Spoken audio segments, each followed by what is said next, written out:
Are you stuck staring at your W-2? Are tax refund worries holding you back? You probably have FOMO, the fear of messing up. The fix?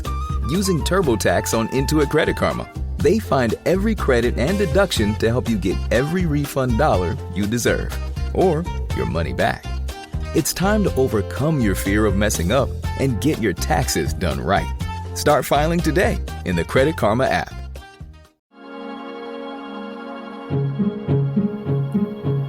For the News and Observer, I'm Vaughan, your host for this episode of the Under the Dome Week Ahead podcast for Tuesday, July 5th. Yesterday was the July 4th holiday. Today, July 5th, is the first day of the work week for those of you who aren't on vacation. Today, I'm joined by Lars Dolder, our NC Insider editor, whose first full week as Insider editor was also the last week of this short session. Not technically, since they, might be coming back a day here and there, but more or less. So Lars, it was a wild week for you, I'm sure. So like full immersion. Why don't you take us through the highlights of what happened in those final days of session? Yeah, it was a whirlwind. Baptism by fire for my first week on the job in a new role, but it was a lot of fun. I think what added to the craziness was this process by which the legislature has been going through the budget, where they come out as a conference report. And so we didn't have the time that we would have liked to evaluate and read through the nuance of the budget before we had to jump in and start publishing content so that people could have an idea of what was going on before things went to vote. And so that really added to the intensity of the week.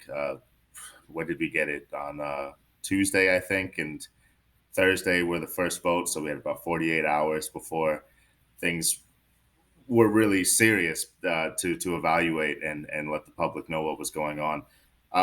One of the high points, I think, was that while there were some objections to content that we can get into later in the podcast, it was largely with bipartisan support that the budget went through.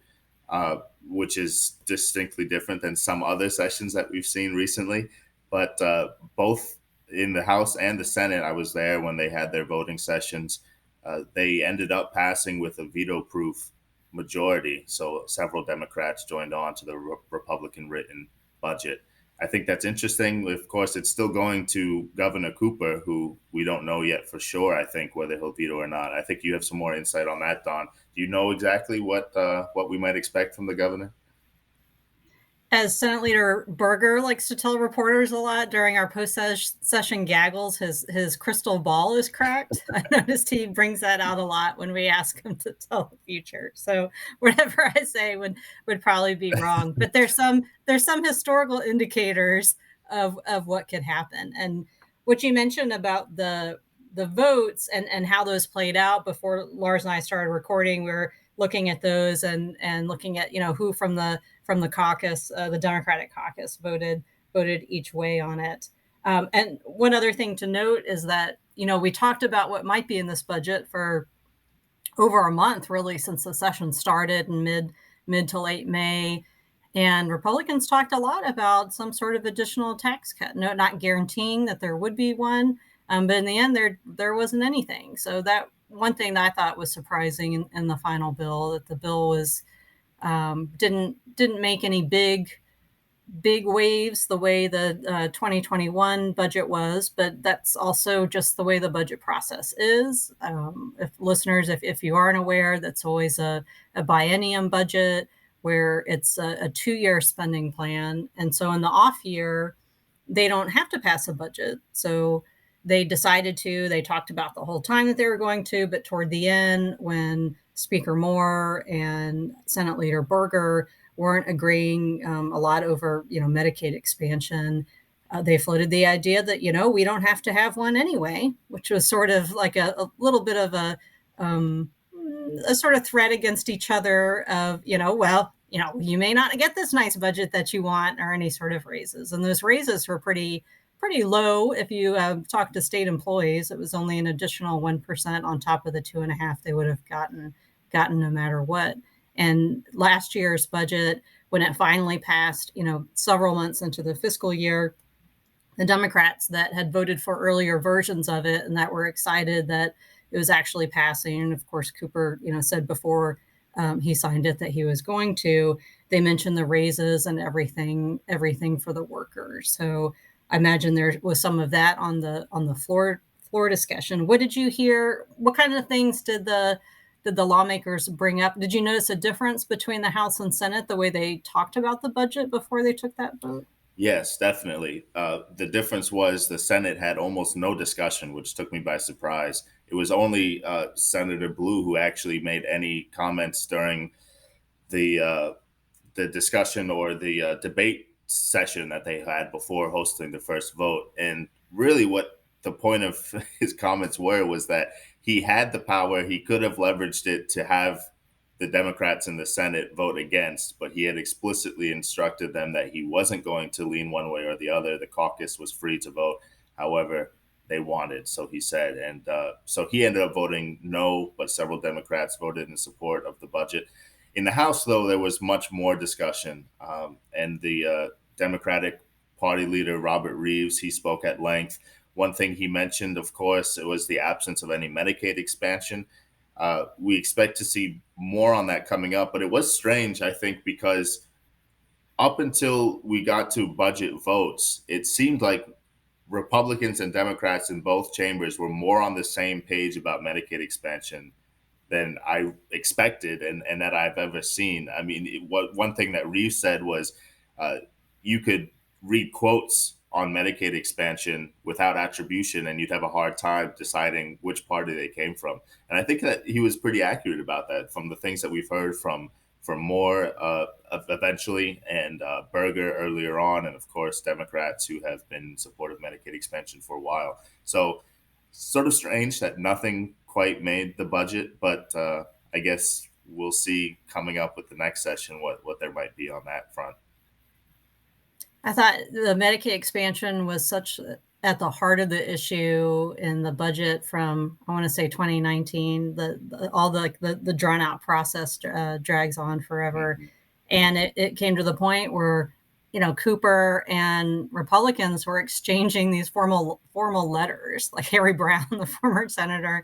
I remember, coming down to the press room and it was like, I'll talk about this copy of the letter that we're sending to the governor, signed by the Senate Republicans about why are you making Medicaid expansion the issue over the budget. And it's just so different that it ended up becoming down to within Republicans and within the House and Senate. And of course, the House is much more resistant to Medicaid expansion than the Senate is. And, just that, I guess less than 2 weeks ago, Speaker Moore said, okay, we have a Medicaid expansion bill that's a lot shorter, had a lot less in it than the Senate's bill. And in the end, Berger and Moore couldn't agree on what they wanted to do. I thought it was interesting that Cooper's comment on the budget or statement that he put out mentioned Medicaid expansion. So this has, been a clear sticking point issue, not just between parties, but between these top state leaders for several years now. And of course, the big difference now, and I think what finally brought Speaker Moore around, was that you're leaving $1.5 billion on the table if the state doesn't take it for the end of the year. So we still have half a year. So, I mean, we'll see what happens if they actually use those, those days here and there that they put in. I believe maybe it was Berger. I told reporters that it's probably not going to be anything, but it's there just in case. That happened earlier this year in the spring where they had a few days where they could have come back, but they didn't, as sort of this placeholder if they need it. So one thing to note about the votes you were talking about in his chamber with Blue voting no and Reeves voting yes. Mm-hmm. So circling back to what you said about, what is Cooper going to do? I think Cooper knew exactly how Reeves and Blue were going to vote on the budget because he is the head of the Democratic Party. And of course, they have conversations about what they're going to do. And that puts it right down the middle. So Cooper has 10 days to sign the budget, to veto the budget, or to let it become law without his signature, which is a way of saying, okay, I'm all right with this enough, but I'm not excited about it. So I'm not going to actually sign it. So we'll see if he runs the clock out on that. But any prediction I make would probably be the wrong one, unless it's the right one. And then I knew all Then you do, yeah, right. Yeah, it's interesting, the nuance behind closed doors and how the parties operate, and the way they choose to make decisions for later decisions to come along, like you described, what discussions might have happened behind closed doors. We don't know for sure, but I think it's fascinating.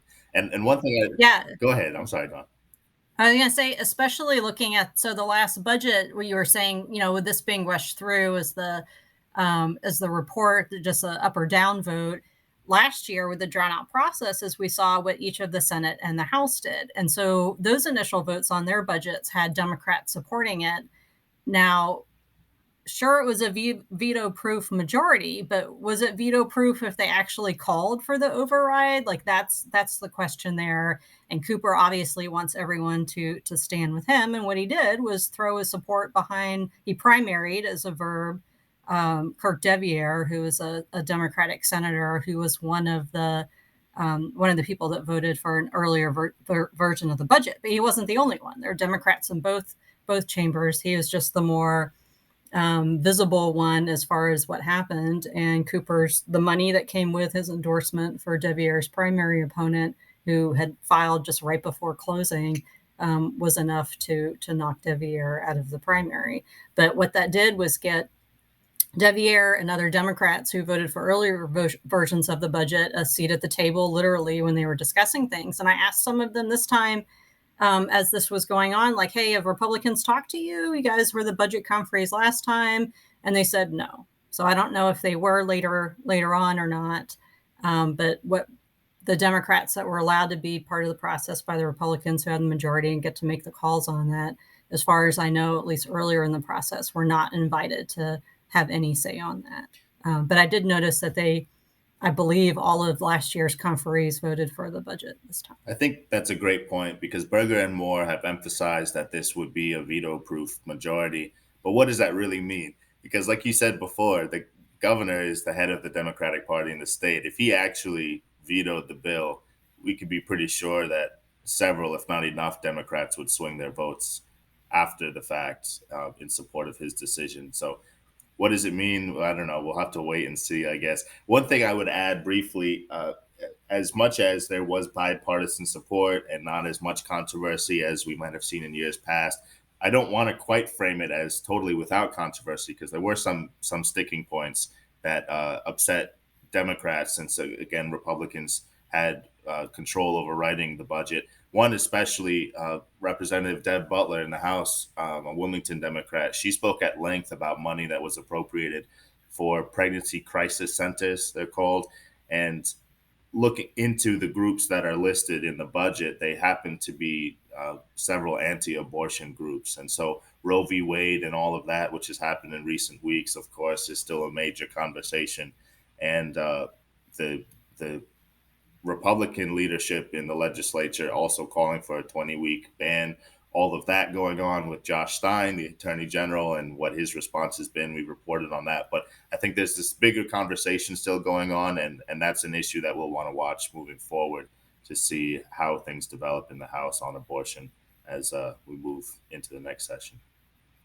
For sure. And the big push in the state for those that want any sort, as far as legislation about Roe versus Wade, looking at, are you going to stand with the governor on that issue and other issues? So it's people are paying attention. It's obviously an issue that drives some people to vote who may not have voted before, and that'll have a big difference in midterm. So, all right. Well, so we're waiting on the governor's next move as far as the budget goes, and we'll be right back with our headliners of the week.